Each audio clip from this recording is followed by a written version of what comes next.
இன்னைக்கு டின்னருக்கு என்ன பண்ண போறேன்னா, மில்லட் தோசையும், ஒரு தக்காளி சட்னி தான் பண்ண போறேன். எங்க பாட்டி எப்படி பண்ணுவாங்களோ, அந்த ஸ்டைல்ல வந்து பண்ண போறேன். செம்ம டேஸ்ட்டா இருக்கும். கண்டிப்பா ட்ரை பண்ணி பாருங்க. ஃபர்ஸ்ட்டு அதுக்கு ஆனியன், டொமேட்டோ 2யுமே வந்து சும்மா ரஃப்பா வந்து சாப் பண்ணி எடுத்துக்கோங்க. அப்புறமா ஆயில்ல காஞ்ச மிளகா, நிலக்கடலை, உளுந்து, கருப்பு உளுந்து போட்டுக்கோங்க. வெள்ளை உளுந்து போட்டிங்கன்னா, உங்களுக்கு கலர் கொஞ்சம் டிஃப்ரெண்ட்டா வரும்.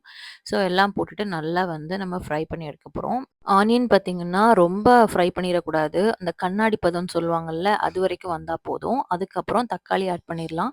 தக்காளி நல்லா வதங்குன உடனே, நம்ம கொத்தமல்லி ஆட் பண்ணி ஆற விட்டுறணும். ஆறுன அப்புறம் மிக்ஸி ஜார்ல போட்டு நம்ம வந்து அடிச்சு எடுத்துக்கலாம். அதுக்கப்புறம் நம்ம தாளிப்பு ரெடி பண்ணி நம்ம ஆட் பண்ணணும். தாளிப்புக்கு பார்த்தீங்கன்னா, கருவேப்பிலை, கடுகு, அப்புறம் வத்தல் எல்லாம் போட்டுட்டு, நம்ம வந்து அரைச்சு வச்சிருந்தத ஆட் பண்ணிற வேண்டியதான். ரொம்ப சிம்பிளான ரெசிபி.